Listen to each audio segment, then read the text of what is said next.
우는 거 아닌가요? 울어도 돼요. 안녕하세요. 오랜만에 찾아뵙는 새로운 챕터 여는 신사 챕터스 모임장 시아입니다. 박수 좀 쳐주세요. 네. 오늘은 오랜만에 이제 은기님과 책 모임을 진행하게 됐습니다. 너무 기쁘고요. 오늘은 소설 특집. 저는 모순, 양 기자님의 모순을 가져왔고, 은기님은? 저는 어서오세요 휴남동 서점입니다. 입니다. 네. 네, 그래서 잠깐 내려놓으시고, 간단한 자기소개, 네. 네, 해주세요. 뭐, 한 줄 하셔도 되고. 네. 네. 저는 서울에 살고요. 네. 서울에서 회사를 다니고 있는 직장인 김은기라고 합니다. 네. 반갑습니다. 와주셔서 너무 감사하고, 저는 뭐 아시겠지만, 30대 시아입니다. 은기님이랑은 안지 좀 됐는데, 지금 너무 책으로 소통할 수 있어서 기쁜 마음이고요. 뭐, 긴장하실 거 없이 책 얘기 하는데, 다른 사람들이 보고 있다. 네. 이런 식으로 하면 될 것 같습니다. 알겠습니다. 네. 그러면 책 소개를 시작을 할게요. 저는 양 기자의 모순인데, 한 줄 평을 하자면, 인생이란 무엇인가 고민이 될 때 읽어볼 만한 재밌는 소설책. 이렇게 얘기를 하고 싶습니다. 저는 그 정도 하고, 어서오세요 휴남동 서점입니다는 한 줄로 정의를 하신다면, 저는 이 책이 네.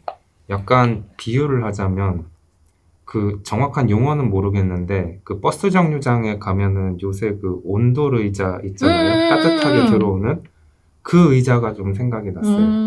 약간 굉장히 현실적인, 버스 정류장에서는 이제 다들 출퇴근도 많이 하고 되게 현실적인 공간인데 그 온돌 의자에 앉았을 때 잠깐 그 따스한 온기와 휴식을 느낄 수 있는 그런 느낌의 소설. 맞아요. 이라는 느낌을 받았습니다. 묘사가 갑벽합니다. 네.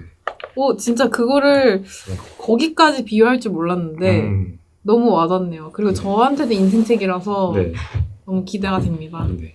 저는 먼저 모순을 내용을 소개를 해드릴 건데요. 워낙 유명하지만 일단 저자분을 좀 말씀을 드리자면 양 기자라는 작가분이 써주셨는데 전주 출신이시고요. 다른 유명한 책으로는 원미동 사람들, 귀머거리새, 그리고 이 모순, 이 정도를 저는 말씀을 드리고 싶습니다. 중요한 거는 이분이 이상 문학상, 현대 문학상 등 정말 다양한 상을 많이 타셨고, 저는 뭐 작가 소개를 대단하게 하기보다 저는 이 책을 읽고서 그냥 이분은 천재시구나 이렇게 생각을 했어요. 천재시죠. 그래서 꼭 읽으셨으면 좋겠고, 그 필력이 장난이 아니다. 그 점에서 저는 천재라고 말씀을 드리고 싶습니다. 그 예시로는 저는 이 문구가 좀 받아들이시는 분들이 거부감이 좀 드실 것 같아서 좀 조심스럽긴 한데, 이런 문구로 시작을 해요. 우리들은 남이 행복하지 않은 것은 당연하게 생각하고 자기 자신이 행복하지 않은 것에 대해서는 언제나 납득할 수 없어 한다.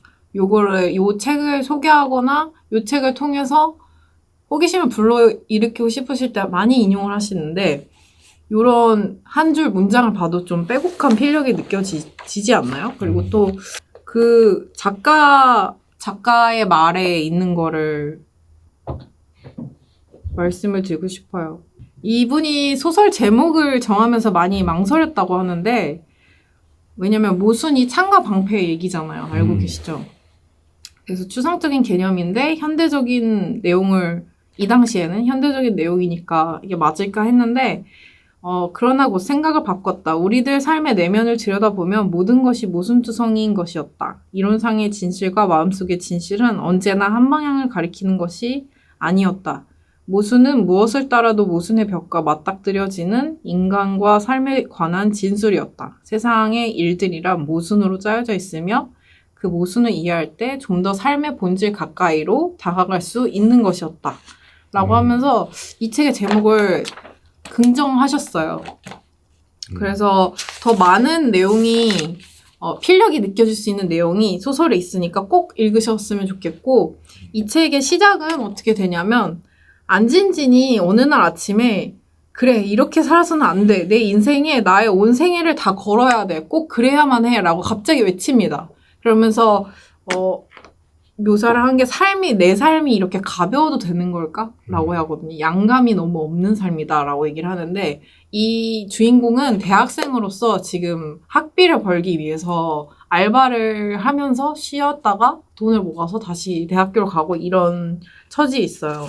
그리고 집 소개를 하자면, 먼저 이름은 아빠가 원래 안진이라고 지으려다가 출생신고를 하러 가잖아요. 근데 진을 하나 더 붙여야겠다라고 생각을 한 거예요. 그 얘기도 나와요. 그래서 안진진이라는 조금 장난스러운 이름이 되는데, 집은 일단 찢어지게 가난합니다. 찢어지게 가난한데, 가족이 다 특이해요.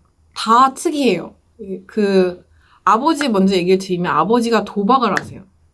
돈을 잘 못 버는데 또 도박에 중독이 되어 있어요. 뭐 나쁜 말로는 도파민을 안 좋게 중독이 되신 분인데, 근데 아내한테 처음 신혼생활 때 이 안진진이 회상하는 엄마의 신혼 때 아빠의 모습은 결혼을 하고 나서 처음 마주한 게 뭐였냐면, 이제 밥을 먹고 치웠잖아요.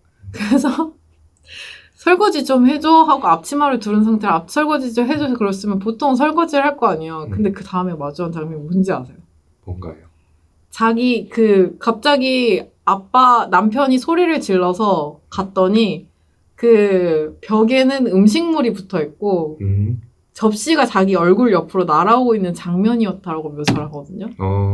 그러면서 남편한테 당시에 아내가 왜 그랬냐라고 했더니 앞치마를 두르고 자기한테 명령하는 모습이 너무 위압적인 독재자 같았다 막 이런 식으로 얘기를 해요. 근데 좀 저는 듣고서도 말이 안 되기는 하는데 더 중요한 거는 이때 시대상도 좀 느낄 수 있는 게 예전에는 지금처럼 이혼이 그럴 수 있지라거나 뭐 우리 이혼했어요. 뭐 이혼 숙녀 캠프처럼 이렇게 대놓고 얘기를 할 수 있는 트렌드가 아니었잖아요. 그렇죠. 일종의 주홍 글씨. 그래서 이 엄마도 얼마나 놀랐겠어요. 이럴 줄 알았겠어요? 이럴 줄 알았어라는 말이 정말 결혼에는 많이 나오는 것 같은데, 그래서 친정 집에 가서 이렇게 얘기를 하니까 뭐 어떻게 하겠니라는 식으로 얘기를 해서 또 이혼을 안 해요. 요즘 같았으면 바로 이혼인 것 같은데. 이혼 각이죠. 네.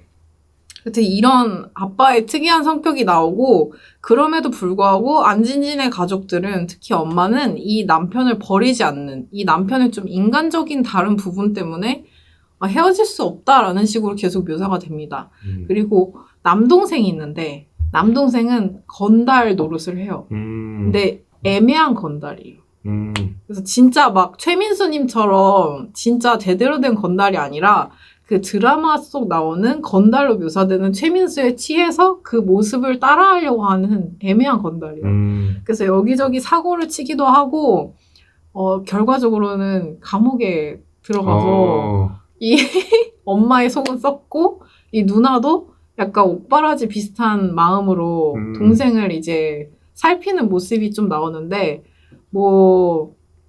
그 다음에 엄마만 말씀을 드리면, 엄마가 이 소설의 주축 중에 하나라고 생각을 해요. 그러니까 안진진과 엄마, 이모 이렇게 말씀을 드릴 수 있는데, 요 앞까지는 빨리 돌려서 듣기 하셔도 상관이 없는데, 그 다음에 이제 내용은 엄마랑 이모가 쌍둥이에요. 쌍둥이인데 4월 1일에 일어났어요. 그래서 이 소설도 일부러 그렇게 세팅을 해놓으신 것 같아요. 만우절이라는 거짓말 같은 날에 둘이 동시에 태어났는데, 이 시대에는 사진을 보고 결혼하는 그런 경우가 아직 있었나 봐요. 이렇게 사진 보여주고, 마담 같은 분이 이 엄마한테 먼저 보여주고, 그 다음에 이모한테 보여줬는데, 안진진이 묘사하기로는 이모가 일부러 이 엄마의 남편, 그러니까 주인공이 아빠죠?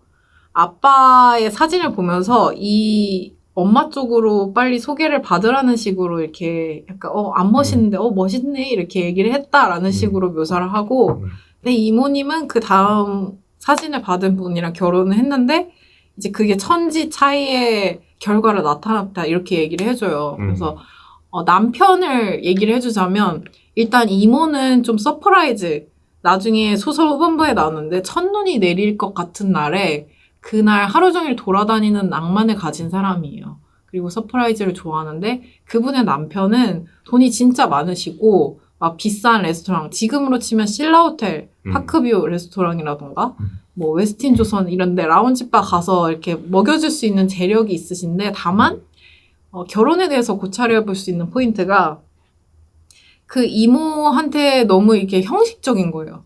그러니까 오늘 저녁을 먹으러 가는데 예를 들어서 뭐 여자친구 분이 서프라이즈를 했다라고 하면은 신라호텔 가서 맛있는 걸 먹겠대요. 그러면은 가서 맛있는 거 먹고 이렇게 재밌는 얘기하는 게 그 낚시잖아요. 근데 가서는 시켜서 먹으면서 약간 계속 핸드폰 보고 있는 거예요. 그러면은 이 같이 간 사람은 여기서 아무리 맛있는 음식을 줘도 재밌을까요? 네, 재미가 없겠죠. 네, 그래서 그 단적인 예시가 해외여행을 진짜 많이 가거든요. 근데 이 소설이 1980년대를 기반으로 했다라고 쳤을 때도 해외여행을 간다는 건 굉장한 재력이에요. 그렇죠. 이때는 허락을 받고 나가야 됐고 공무원들이 주로 나갈 수 있는 시대였기 때문에 그런데 그렇게 해외를 다녔어도 이모의 기억에 남는 거는 하나도 없는 거예요. 그냥 그 사진 하나. 근데 이 남편이 좀 특이한 게 해외여행을 가면 자 사진 찍자 하고 끝인 거예요. 그래서 이모는 이게 너무 삶이 돈은 진짜 많은데 남들한테 말하면 특히 자기 여동생 그 주인공 안진진의 엄마랑 비교를 하면 불행하다고 말을 할 수가 없는 좋은 조건인데 불행한 삶이고 그리고 반대로 이제 엄마 쪽은 처음 소개를 시켜드렸다시피 너무 힘든 삶이잖아요. 남편은 도박하지. 그리고 집을 나가요. 집을 자주 나가요. 그래서 저는 이 소설을 저 책 모임에서 얘기를 했을 때 말한 게 이 남자는 회피형이다. 심리학적인 분석이. 네, 아빠로서는 최악의 아빠다. 왜냐면 아빠가 집을 계속 나가는데요. 이 안진진의 나이 타임라인에 따라서 얘기를 드리면은 뭐 초등학교, 중학교 때는 한 달에 한 번씩 집에 들어와요. 그러다가 2달에 한 번씩 들어오고 그 다음에는 고등학교쯤부터는 2년에 한 번씩 들어오다가 그 주기를 마지막으로 집에 안 들어와요.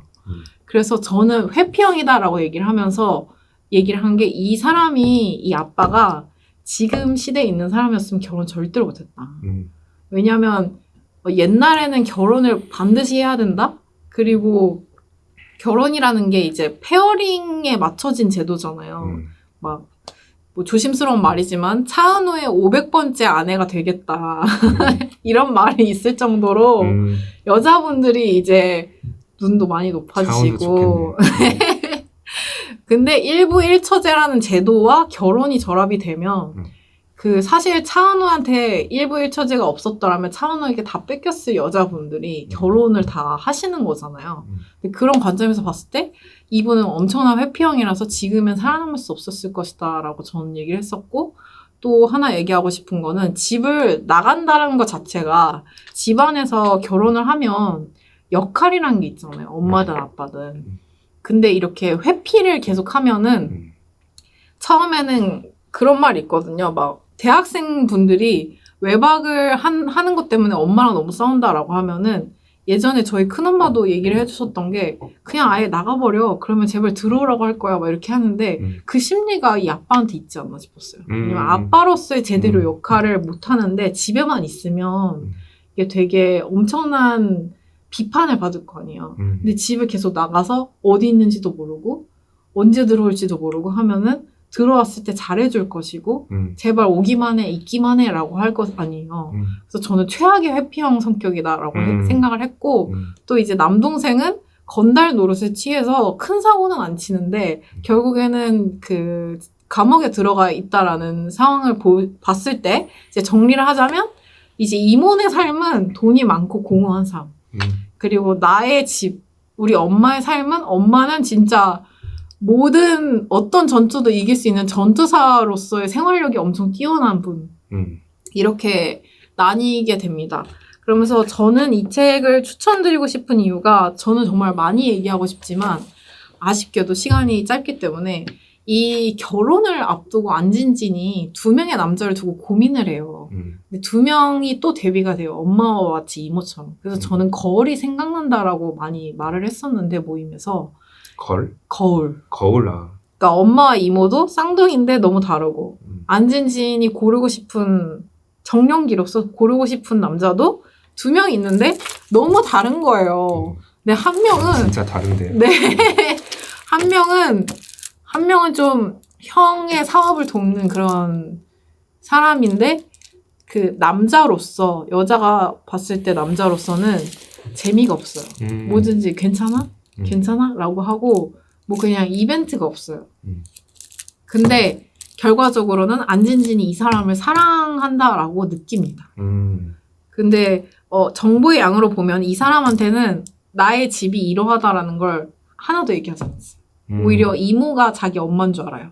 왜냐면은 이모가 초대를 해서 비싼 호텔 같은 데서 밥을 먹는데 이 남자를 마주친 거예요. 그래서 어머니신가 봐. 뭐 너무 아름다우시다라고 했을 때 맞아 이렇게 하고 넘어갔는데 그걸 얘기를 안 해요. 근데 그게 큰 문제는 아닌 게 후반부에 내가 김장우한테 그 이모가 사실 우리 엄마가 아니었고 우리 집안 사정이 이렇다 하더라도 이 사람이 날 떠나지 않을 성격이란 건 알고 있다.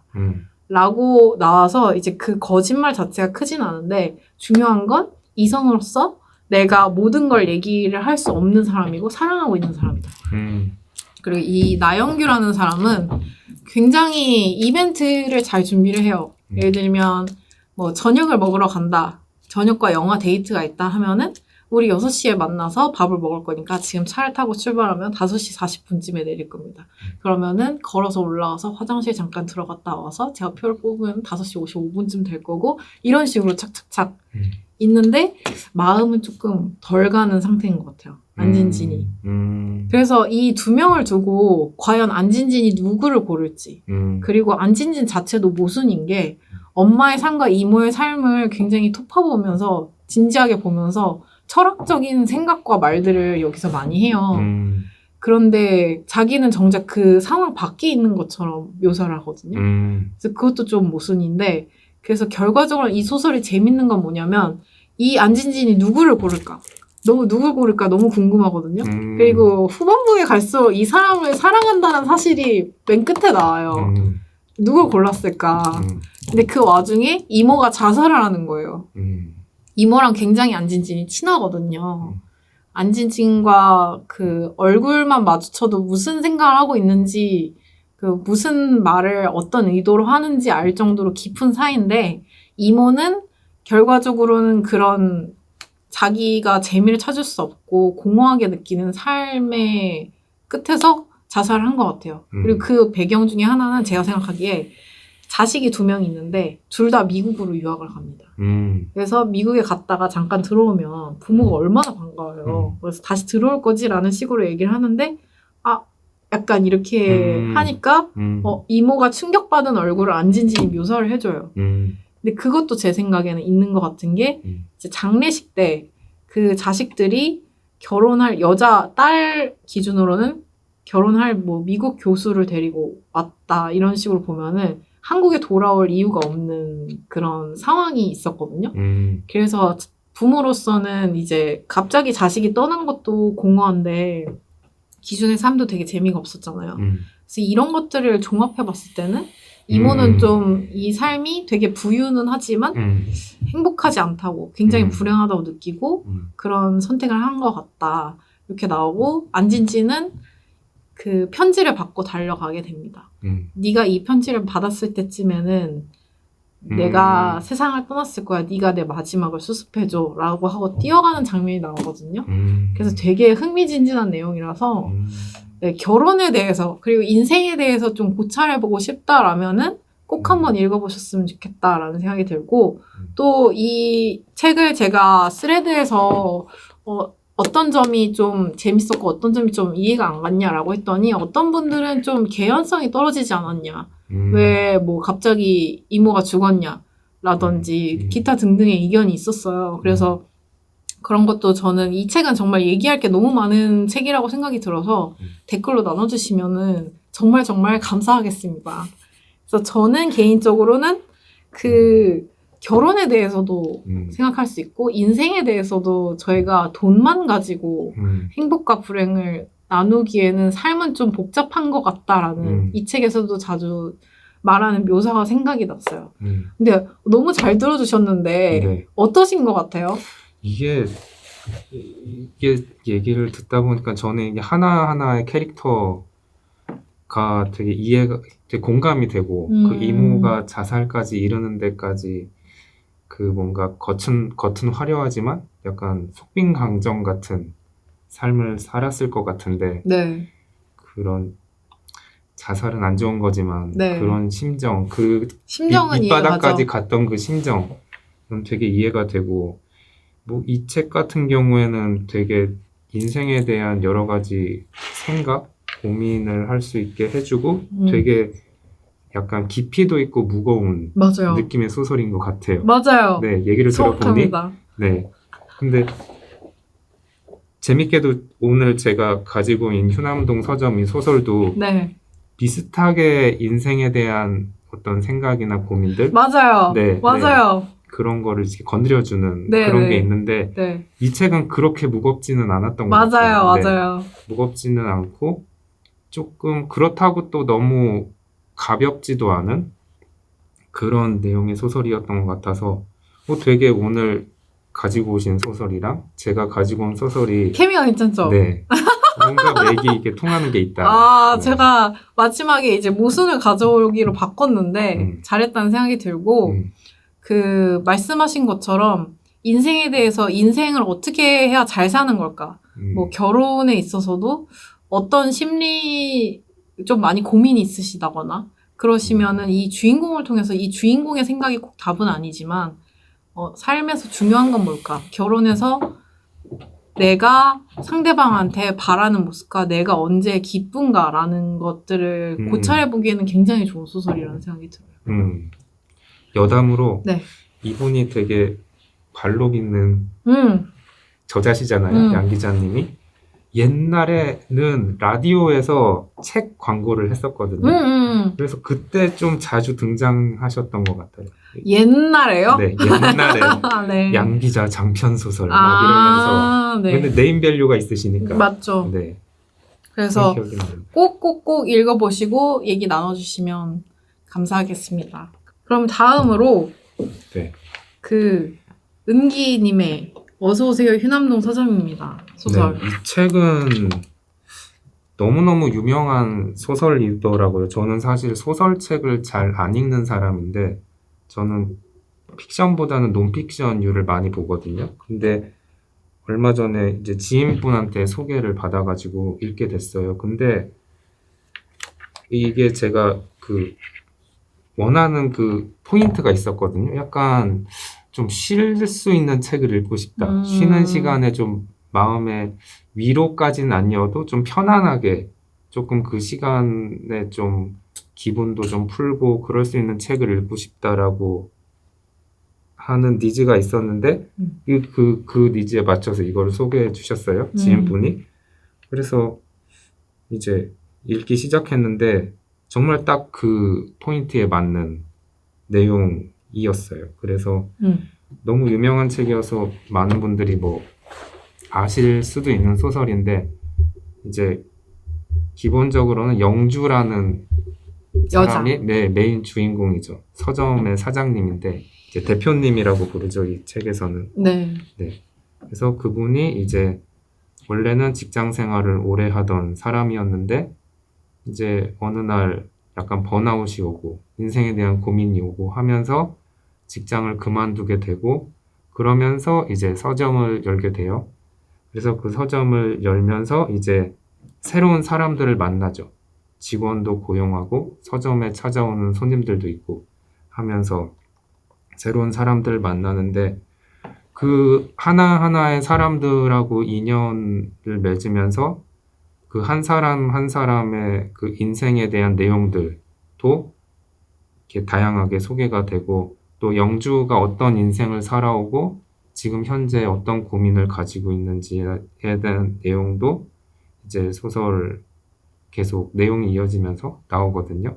근데 그 이제 뭐 영주뿐만이 아니라 뭐 여기서 이제 그러니까 서점에서 바리스타 일을 하는 민준이라는 친구도 있고 또 아주머니 희주 민철 엄마 네 또 뜨개질. 있고 정서 뜨개질하는 정서도 있고 그다음에 로스팅 가게를 하는 지미 언니도 있고 그렇게 콩을 고르죠. 네 있고 그래서 다양한 인물들이 나오는데 그 한 사람 한 사람마다 나름의 고민들이 있어요. 맞아요. 네.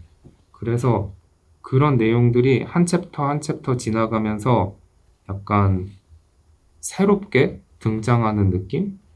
처음에는 그냥 저는 이제 보면서 소설, 그러니까 그냥 영주가 서점을 만들어가는 조금 소설인가? 영주 중심의 소설인가라고 전혀 생각을 아니에요. 했는데 그렇지 않고 각각의 등장하는 인물들의 그 다양한 인생들이 한 장면 한 장면씩 소개가 되는데 그것들이 되게 재미가 있고 그 다음에 그게 되게 지금 시대를 살아가는 사람들이 한 번쯤은 겪어봤을 것 같은 100%. 네, 한 번쯤은 고민해봤을 것 같은 100%입니다. 사연들을 가지고 있습니다. 그래서 그런 것들도 되게 공감이 많이 되면서 또 근데 그게 너무 이렇게 처절하게 얘기가 진행되지 않아서 맞아요. 네, 모수는 그런 면에선 좀 음. 극적인 부분이 있죠.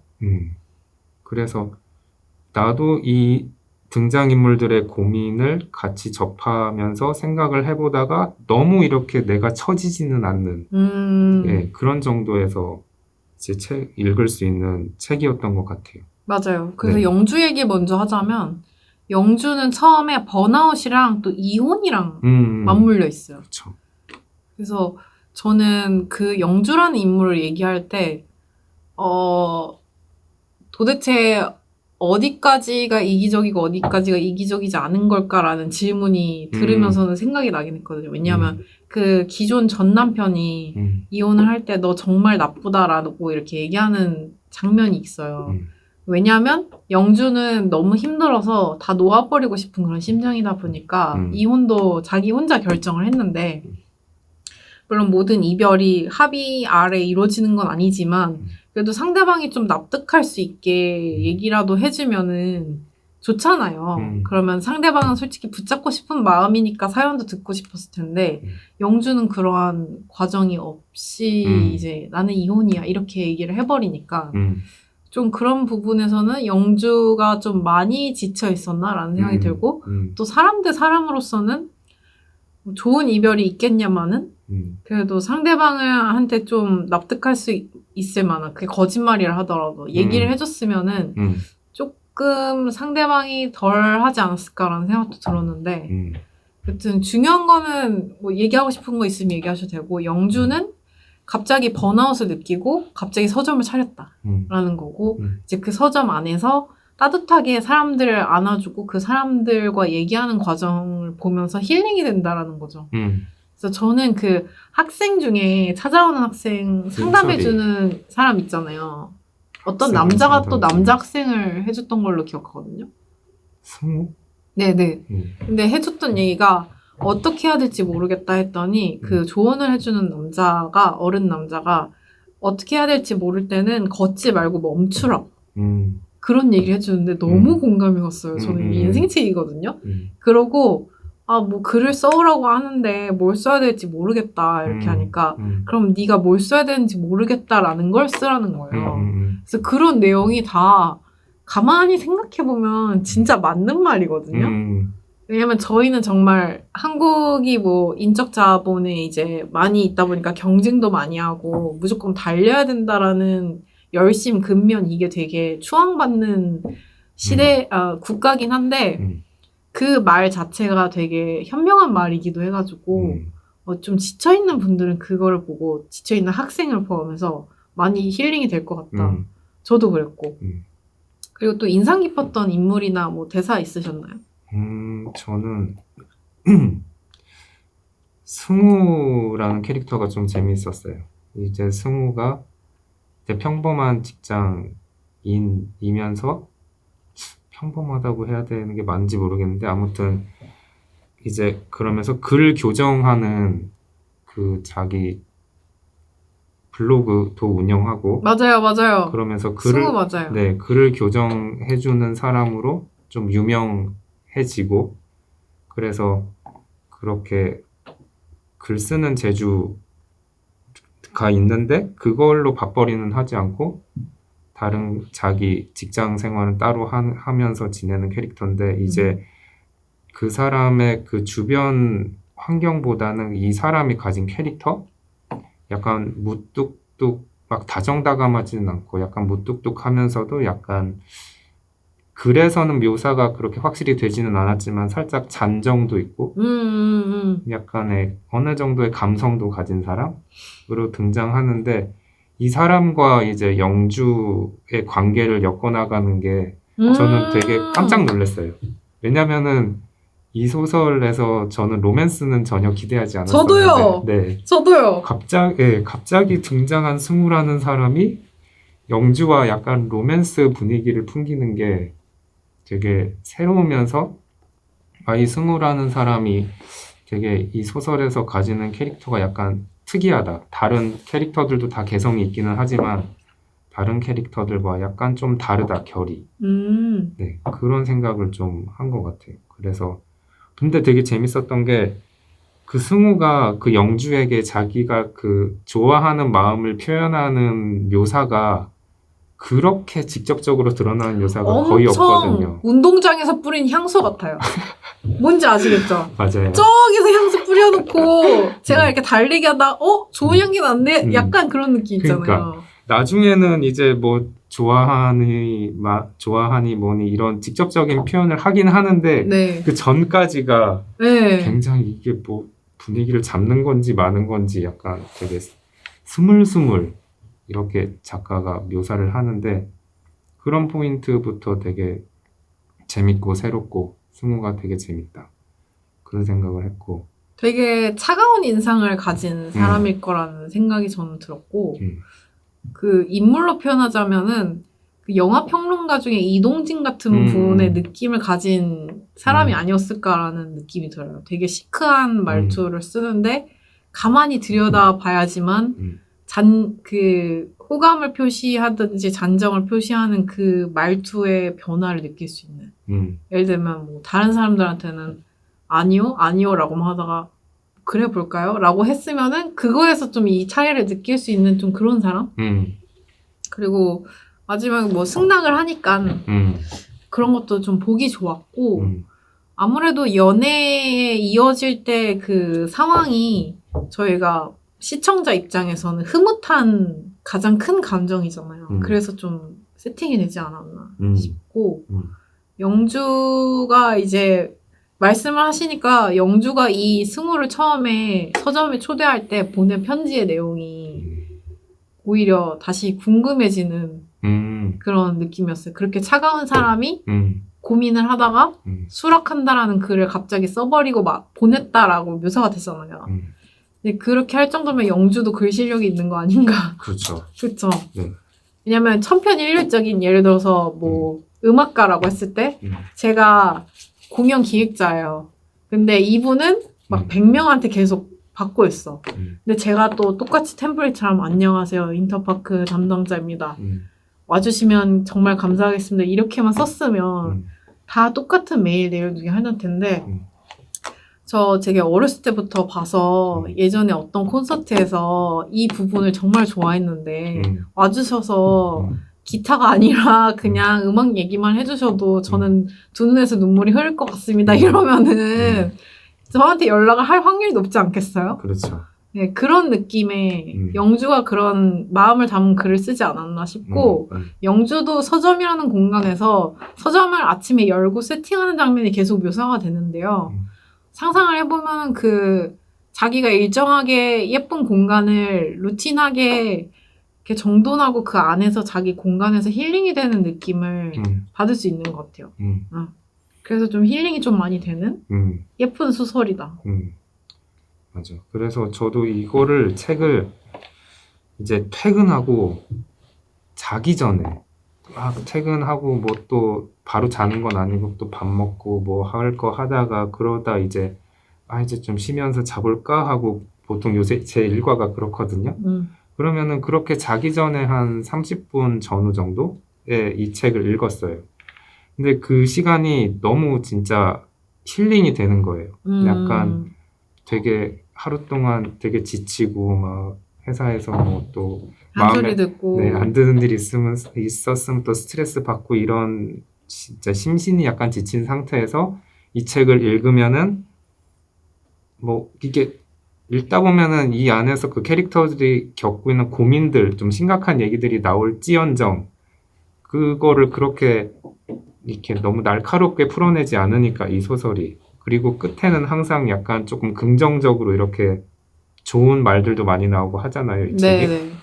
그래서 그런 얘기들을 보면서 이제 약간의 가슴에 온기를 느꼈다고 해야 될까요? 맞아요. 네, 그러다가 잠들고 그 다음날 또 이제 생각나서 또 읽고 그렇게 읽었는데 저도 쉬면서 진짜 쉬는 기분을 조금 더 좀 풍성하게 해주는 그런 소설이었던 것 같아요.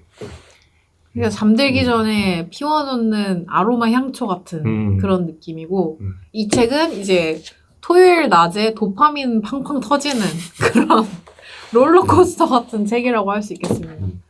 저는 여기서는 모든 대사가 다 좋았는데, 그런 것도 좋았어요. 승우였나요? 그 취준을 하다가 떨어진 사람이 승우 아니라 또 한 명 있었어요. 취준하다가 떨어진 게 엄마한테 거짓말하고. 민준이. 네. 민준이한테 너무 공감이 가고 힐링이 됐던 게, 민준이가 결심을 하는 장면이 있어요. 뭔가 어떤 거 합격을 기다렸는데 그게 떨어진 거예요. 그래서 뭐 왜 이렇게 미래만을 위해서 내가 달려왔지 하면서 그냥 장고가 0이 될 때까지 놀아보자 라고 하는 문구가 있어요. 근데 저는 그게 제일 제가 준비하는 입장이 있었을 때 너무 많이 힐링 됐거든요. 좀 너무 계속 현재가 미래한테 양보가 되는 느낌 있잖아요. 제가 시험이 있으면은 오늘 놀고 싶어도 잠깐만 미루자 하는데, 자기계발 입장에서는 자기계발 책을 많이 했습니다만, 그래도 현재를 너무 미래한테 양보를 해주다 보면은 미래를 위한 현재만 있고, 지금 내가 하고 싶은 거나 나의 감정 상태는 그렇게 반영이 안 된 결정들만 가득할 때가 그때 이제 숨이 막히는 거거든요. 그래서 좀 그런 거에서 저는 힐링을 많이 받았었어가지고 저는 인생책이라고 말씀을 드리고 싶습니다. 그래서 신나서 떠들었네요. 그래서 보면은 저도 되게 기억에 남는 문구가, 네. 보면 이제 민준이가 그 인생을 고민하면서 좀 약간 되게 어두워져 있는 시기가 나오는 장면이 있었는데, 거기서 이제 지미가 그 로스팅 가게 하는 지미가 민준이를 보면서 눈이 푹 꺼졌어. 인생의 진눈이야. 무슨 일 있어? 라고 하는데, 인생의 진눈이라는 표현이 너무 공감이 가는 거예요. 가슴을 후려쳤군요. 네, 제 눈이 그럴 때가 있으니까. 제 눈이 셀프로 제가 딱 눈이 어딘가를 보고는 있는데 눈 속이 약간 비어있는 느낌의 눈빛을 저도 경험을 했으니까. 그래서 이 인생의 진눈이라는 표현이 너무 와닿더라고요. 힐링이 됐겠네요. 네, 그래서 그런 표현들 하나 또 와닿는 것들이 있었고, 또 책에서 이제 전반적으로 그런 이제 민준이 같은 캐릭터는 그런 취준 생활의 어려움과 자기 진로의 어려움을 얘기를 한다면은, 영주는 또 진짜 숨가쁘게 달리는 회사 생활과 맞아요. 그 결혼 생활에 대한 얘기를 하고, 또 그 민철이 엄마 같은 경우는 그렇게 많은 고민 얘기가 나오진 않았던 것 같은데, 이제 애 키우면서 어떻게 애를 잘 키울까라는 고민이 나오고, 그러면서 되게 다양한 캐릭터들이 현재의 시대에서 사람들이 겪고 있는 여러 가지 고민들을 하나하나 다 대변해주고 있는 느낌? 네. 그래서 되게 요즘 시대에서 뭔가 뭐 취준이든지 뭐 학교 공부라든지 뭐 회사 생활에서라든지 뭔가 요즘 시대 흐름에서 좀 지친 분들, 근데 읽으시면 네, 너무 좋죠. 되게 위로도 되고 약간의 아이디어도 얻을 수 있을 것 같은 좋은 말들이 막 나오거든요. 근데 그래서 하나 말씀드릴 수 있는 건 음. 영주가 서점을 운영하면서도 책이 잘 안 팔리거든요. 음. 책을 잘 팔기 위해서 엄청 노력을 많이 들여요. 음. 그래서 이 책을 보고 서점에 대한 로망이 생기셔서 막 창업을 하진 않으셨으면 좋겠습니다. 이 책에서도 얘기를 하죠. 네. 그러면 안 된다고. 네, 안 네. 돼요. 뭐 5년 차가 됐는데도 앞으로 뭐 어떻게 운영해야 될지 그런 걸 맞아요. 생각한다. 그런 등장인물들의 얘기에서 그런 게 나오는데 네. 네. 로망을 가지면 안 된다라고 이제 마지막 말을 덧붙이면서 그 오늘 이제 소설 특집으로 한 번만 더 커버를 보내주시죠. 네. 소설 특집으로 두 남자를 두고 고민하고 또 같은 날 만우절에 태어났지만 서로 다른 삶을 살고 있는 엄마, 이모를 통해 인생을 고찰해 볼 수 있는 모순 그리고 다양한 인물들을 통해서 저희가 과업이라 불리는 인생의 과업들, 결혼, 취업, 뭐 교육 등등등에 대해서 지쳐있는 인물들이 어떻게 힐링되는지 보면서 또 힐링 받을 수 있는 어서오세요 휴남동 서점입니다를 소개시켜 드렸습니다. 그러면 뭐 저희 책 얘기는 여기까지 하고요. 소감 아주 짧게 해주시겠어요? 저는 너무 오랜만에 티키타카 책 모임에서 너무 좋았습니다. 아, 네. 저는 오늘 하나도 어떤 식으로 찍어야 될지를 거의 모르는 상태에서 왔는데 네. 되게 새롭고 재밌었습니다. 네. 아, 그리고 그 연령대를 밝히게 되는데 지금 40대시잖아요. 40대죠. 그럼 지금 여기 오신 김에 50대 은기한테 한마디 해주세요. 50대 은기요?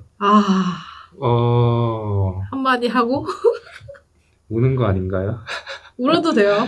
아니, 농담이고 글쎄요. 더 풍성하고 재밌게 살고 있지 않을까요? 지금까지 이렇게 쌓아온 세월들을 보면 네, 나이가 들어서 뭐 또 슬픈 게 있기는 하지만 또 좋은 것도 있어요. 나이가 들어보니까. 당연하죠. 네. 그래서 50대가 되면은 조금 더 풍성한 은기로 살고 있지 않을까 생각합니다. 네, 50대 은기는 이 영상을 보고 있어 주길 바랍니다. 그러면 저희 책 모임 오늘 여기까지 하고요. 재밌게 보셨다면 좋아요, 구독 부탁드리겠습니다. 다음에 또 만났으면 좋겠습니다. 네. 안녕히 계세요. 안녕히 계세요.